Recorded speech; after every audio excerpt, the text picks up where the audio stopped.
আমরা গৃহিণীরা বাসায় বসে অবসর সময় পার করছি। সারাদিনের কাজ শেষে কি করব, কিভাবে সারাদিন কাটাবো এটা নিয়ে খুব টেনশনে থাকি। আপনি ভাবছেন কিভাবে ব্যবসা করবেন বাসায় বসে? সব সময় মন শক্ত করতে হবে, মন ভাঙ্গা যাবে না, একটু জিদ ভিতরে রাখতে হবে, তাহলে আপনিও পারবেন যে কোনো ব্যবসা করতে। হ্যালো এভরিওয়ান, আসসালামু আলাইকুম। কোহিনুর ব্লগ অ্যান্ড কুক চ্যানেলের পক্ষ থেকে আপনাদেরকে জানাই স্বাগতম। দেশ ও দেশের বাইরে যে যেখান থেকে আমার ভিডিওটি দেখছেন, আশা করি আল্লাহর রহমতে ভালো আছেন। আলহামদুলিল্লাহ, আমিও ভালো আছি। স্কিপ না করে পুরো ভিডিওটি দেখবেন।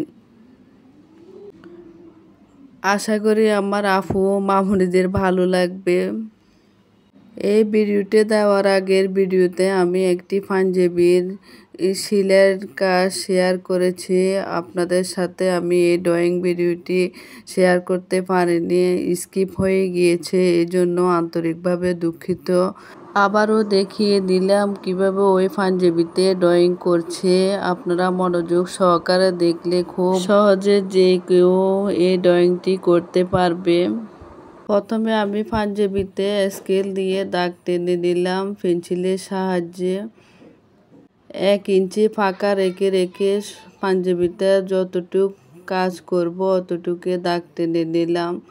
পেন্সিলের দাগটা ক্লিয়ারভাবে বোঝা যাচ্ছে না, এজন্য আমি একটি কলম দিয়ে পাঞ্জাবিতে ড্রয়িংটি করছি। কিভাবে আপনারা মনোযোগ সহকারে দেখলে বুঝতে পারবেন। আমরা নারী, আমরা গৃহিণী, আমরা চাইলে অল্প কিছু কাজ দিয়েও একটি ব্যবসা করতে পারি। আমার প্রাণপ্রিয় আপু ও মামুনিরা যারা আমার ভিডিও প্রথম থেকে দেখছেন, তারা অবশ্যই জানেন আমি কোন কাজ দিয়ে প্রথম থেকে শুরু করছি। আমি কিন্তু প্রথম থেকে ব্লক প্রিন্টের কাজ দিয়ে শুরু করি এই বিজনেসটা আমার। এরপর থেকে যখন আমি কিছু অভিজ্ঞতা থেকে নিজের বেবি ফ্রক, ফতুয়া, পাঞ্জাবি, শাড়ি এসবগুলো করি যখন কেউ প্রশংসা করে তখন নিজের কাছে অনেক ভালো লাগে। আসলে এক একজনের অভিজ্ঞতা এক এক রকম। আপনিও চাইলে একটা কাজ দিয়ে শুরু করতে পারেন। আপনার যতটুকু অভিজ্ঞতা আছে ততটুকু দিয়ে আস্তে আস্তে আপনি করতে করতে আরও অনেক অভিজ্ঞতা বাড়বে, আরও করতে মন চাইবে। প্লিজ আমার প্রাণপ্রিয় আপু ও মামুনিরা, আমরা যারা বাসায় বসে অবসর সময় পার করছি, আশা করি আজকের ভিডিওটি যারা দেখছেন অবশ্যই আপনাদের কাজ করার উৎসাহ জাগাবে।